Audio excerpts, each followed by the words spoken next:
The average human being uses 5% of their brain capacity. High achievers use 20% of their brain capacity. Let's imagine for a few moments what our life would be like if we could access, let's say, 20% of our brain's capacity.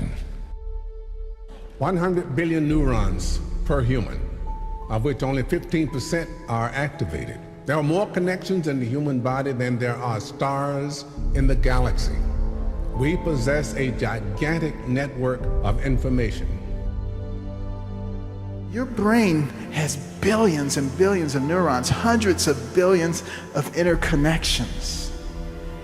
It can process more than 2 million bits of information in 1 second.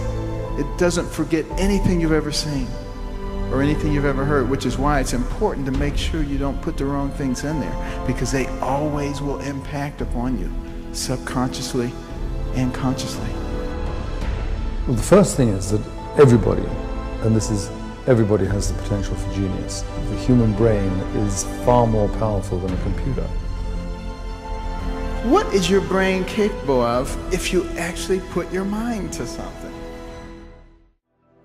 You would be amazed at what the average brain is capable of. Now, some people say, well, I'm not good at languages, I'm not good at math, I'm not good at science. You know what? That's a bunch of hogwash. That's not true. If you have an average brain, you're good at anything.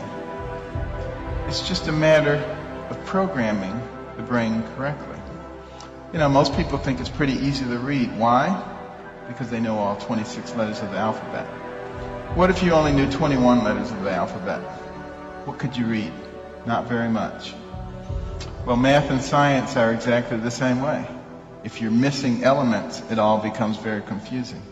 But if you go back and you fill them in, it becomes very easy. And just about everything is easy if you're willing to put the work into it. Everybody can remember things that they want to remember, and things that they don't want to remember, they can't remember. Have you noticed that? And anybody can always find time for something that they want to do. But if they don't want to do it, they can find 5,000 reasons why they shouldn't do it. And that's the way it is when it comes to preparing yourself, particularly in an area like medicine, technological areas. You just have to be willing to do it. It's not going to come automatically. It doesn't come by osmosis. You have to actually work for it to make it work. The average human being uses 5% of their brain capacity. High achievers use 20% of their brain capacity. Olympic gold medalists use 40% of their brain capacity. Because mastery is the highest form of intelligence. So imagine this. Imagine you winning the silver medal or the bronze medal. Those people who win those medals are using 20% of their brain capacity. That's a lot. They're accessing a lot. But the person standing on top of the podium, on top of the box, with the gold medal around their neck, is using 20% more than they're using of their brain capacity. A new type of thinking is essential if mankind is to survive and move toward higher levels. Albert Einstein said that more than 50 years ago. And it couldn't be more relevant than it is today. There's a theory that there's a little Rain Man in everyone. And if there's a way of unlocking that part of the brain, that we could all, to some extent at least, have an experience of what it's like to be me or to be someone like Stephen Wiltshire.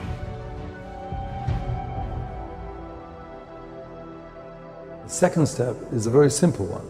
It's you decide that you're going to make your brain your hobby. Now, as soon as you do that, your brain is like a young child. So if you suddenly focus on a young child, what happens? It flourishes.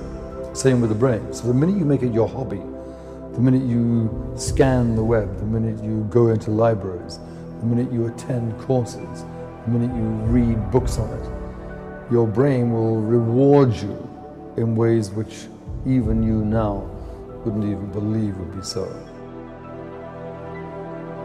There's a part of your brain called the reticular activating system. For short, we call it the RAS. That part of your brain determines what you notice in the world.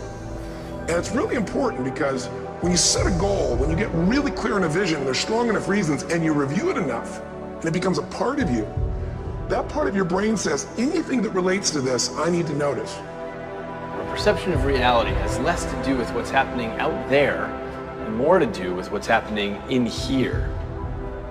If you're going to change an area, you do three things. Number one, you focus on it and you get clear and compelling vision for what you want.